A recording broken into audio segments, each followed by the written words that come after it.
Fala galera, firmeza? Diego Palada aqui, seu professor de teoria e professor da escola Intermezzo, tá? Intermezzo que fica em Lorena. A gente dá aula tanto em Lorena quanto aulas online para o Brasil inteiro, tá? Inclusive a escola Intermezzo a gente tem alguns alunos que estão fora do Brasil, eu dou aula para alguns deles, tá? E se precisar fazer aula com a gente, é só entrar em contato com a gente que você consegue fazer aula de qualquer lugar do Brasil inteiro, beleza? Vamos lá! Na semana passada eu falei com vocês do período da música medieval, tá? Que era mais ou menos ali do ano 1000 até 1500. Caso você tenha perdido isso, volta na playlist lá. E agora a gente vai falar aqui que é a partir de 1500 até chegar mais ou menos em 1750, que é o período da música barroca.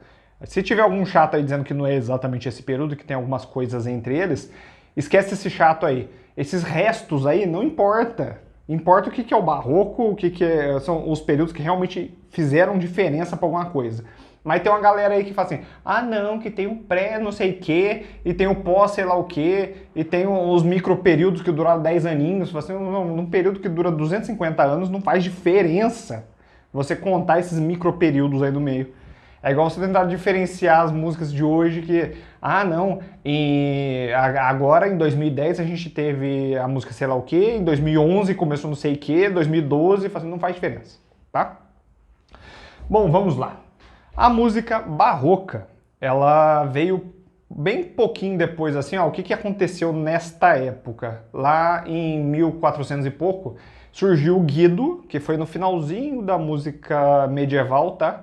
Surge o Guido, que é um cara que foi tipo ele era um frei, e ele padronizou a música. Então ele criou as notas musicais, tá? Não é que ele criou o som já existia. Ele padronizou o som. Então ele pegou as frequências sonoras e deu nome para elas. Ele fez um hino lá, que eu não lembro mais qual é o nome do hino, mas ele fez um hino, e nesse hino tinha as notas musicais, que era o ut, que era o lugar do dó, era o ut, ré, mi, fá, sol, lá e sam, de santo lá, que era o hino, acho que era o hino a São João. Aí ele fez esse hinozinho, é bem parecido com aquele hino, aquela musiquinha que fizeram acho que na Novisa Rebelde, foi isso mesmo? Na Novisa Rebelde lá, que cantava lá, dó, um lindo dia, ré, eu ando para trás, que era para ensinar as notas musicais. O Guido fez isso, essa ideia foi do Guido, lá em 1400, tá? Lá atrás.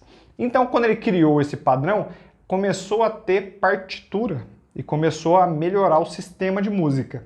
Na hora que começou a melhorar isso aí, por volta de 1500, a música deixou de ser medieval e começou a ser música barroca. No período barroco, a gente tem coisas mais desenvolvidas, tá? Então você tem o baixo contínuo, que imagina o órgão tocava lá, o piano tocava. O órgão é um instrumento que tem dois teclados completos, tá? Então um teclado embaixo, um outro teclado em cima e um teclado no pé. Aí a pessoa meio que prende o pé nos baixão lá e fica segurando o baixo durante o tempo todo na música. Então essas notas compridas graves chamam baixo contínuo. Isso é muito comum em música barroca. Então no barroco a gente tem o baixo contínuo, a gente tem a harmonia tonal, tá? Que são os tons mesmo, tá? O tom de dó maior. Começa em dó, termina em dó, numa escalinha, dó, ré, mi, fá, sol, lá, si, dó. Bonitinho, faz escala, isso é uma harmonia tonal. Isso só começou a existir no barroco. E quase tudo que foi inventado para música foi inventado nesse período aí. A gente tem, naquela época lá, eles tinham muito a versão menor e maior das músicas. Então, pra galera lá que era para trás de 1500, eles tocavam tudo em maior ou menor. Que, para quem toca guitarra hoje, são os modos gregos, tá? Tipo o gregoriano, os modos gregos, são 7 modos diferentes, e eles usavam principalmente o primeiro e o sexto modo grego. O primeiro que é o jônio, tá? Que é o formato da escala maior, e o sexto grau, que é o formato da escala menor, que seria o modo eólio. Tá? Então, para os guitarristas, tá? Os guitarristas de plantão, o pessoal que toca violão, isso é muito importante para a gente aprender a tocar violão. Porque a gente tem os modos de improviso para guitarra e para violão, e esses modos têm esses nomes estranhos, jônio, dórico, frígio, lídio, mixolídio, eólio e lócrio.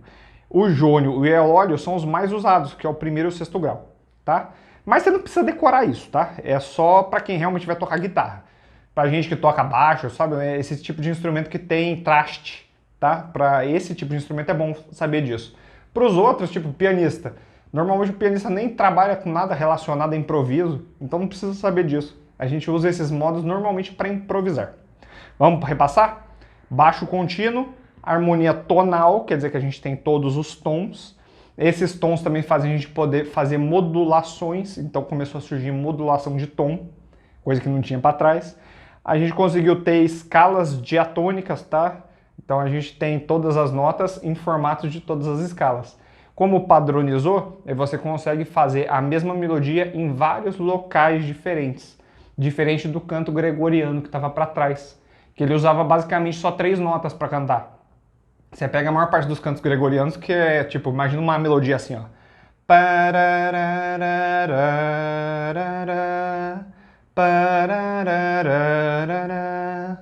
Se você estiver pegando num teclado, deve dar tipo dó, dó, dó, dó, lá, dó, dó, dó, ré, dó, lá, dó, dó. É tipo isso que vai rolar quase a música inteira. Aí chegou o período barroco e eles começaram a desenvolver as escalas. Tanto esse lance aí de desenvolver escala, que o Bach é um cara que é muito importante para o período barroco, que ele é tão importante que no dia que ele morreu, acabou o período barroco. Ele cravou o fim do período barroco porque ele era o período barroco, tá? Não começou com ele, tá? Começou com Monteverdi lá, as primeiras composições lá do Monteverdi, foi caminhando e quando o Bach morreu, acabou o período barroco. Então a gente tem o Monteverdi como início do barroco e o Bach como final do barroco, beleza? Já sabe uma característica desse negócio. Então você que está estudando aí para uma prova que você vai fazer aí de períodos, isso aí vale a pena lembrar. Então a gente tem lá várias composições, a gente tem as escalas diatônicas, as escalas crescentes e, deixa eu ver o que eu esqueci. Ah, a gente tem melodias com contraponto. Se você pegar uma melodia básica, imagine que as notas elas eram sempre bem quadradas, tá? Vou pegar aqui, ó. Tudo na cabeça do tempo. A gente pode pegar notas fora da cabeça do tempo. Tá vendo que as minhas notas estão fora da batida?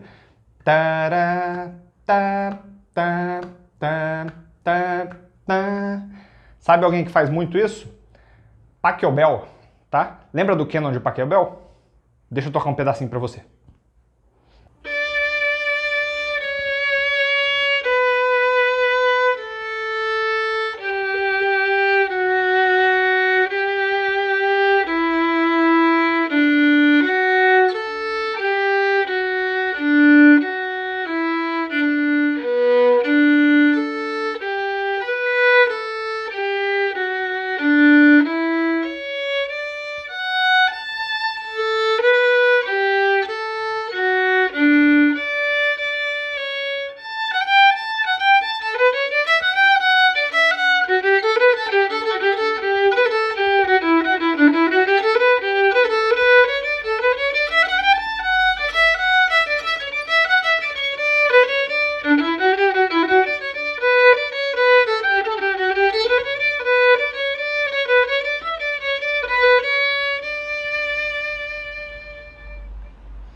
Gostou da música? É isso aí, ó.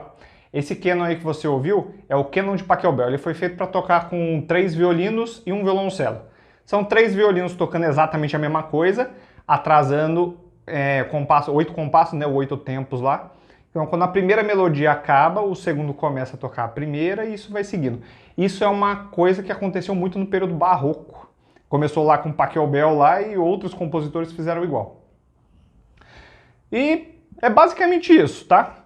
Instrumentos muito típicos. O violino, tá? No final do período barroco, já tinha o violino que a gente usa agora, tá? Porque foi em mais ou menos 1722 que o Paganini... Mentira, falo o nome das pessoas errado. 1722 que foi o Stradivarius, criou aquele formato de violino, que ficou mais famoso, e como o período barroco acaba em 1750, as pessoas já estavam usando aquele violino naquele formato que a gente usa hoje. Então, mais de, 300 anos usando a mesma coisa. Beleza? Continuando. As escalas diatônicas, modulações, a gente já fez tudo. Tinha violino, nós tínhamos o cravo, que é um piano que tem um som metálico, e tinha órgão, que é um pianão de tubo grandão. A gente tinha basicamente esses instrumentos, tá? Tem compositores muito famosos dessa época. Ah, tá alaúde, ó. O alaúde é um violão que é tipo o que os trovadores usavam. Mas o alaúde é até mais antigo que isso, tá? Tem mais uns os alaúdes tem estão lá pra trás lá. Mas são instrumentos mais típicos pra época, tá? Daqui pra frente você vai ver que os instrumentos basicamente não vão mudar. Eles vão chegar tipo até 1920, que é o final do romântico, vai ser sempre mais ou menos os mesmos instrumentos, não vai ter nada extravagante brotando aí.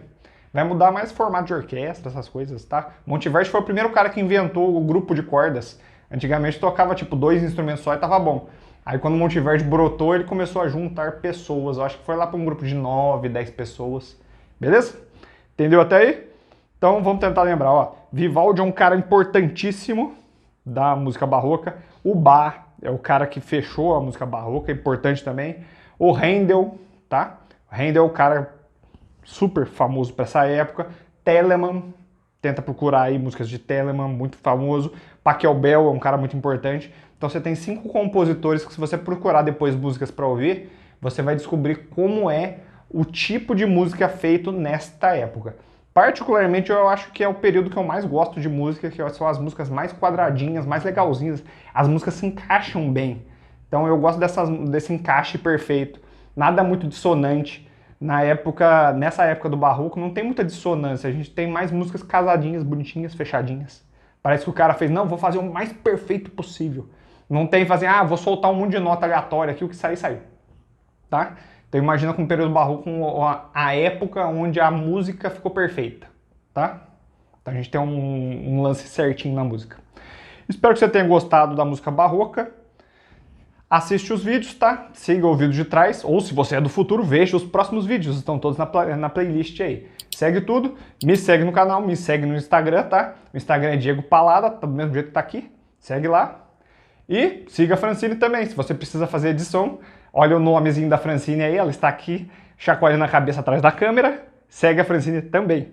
A Escola Intermezzo está aqui sempre para te ajudar no que você precisar. Se tiver com alguma dúvida de teoria, entre em contato comigo que a gente faz um vídeo especialmente para você. Valeu, muito obrigado!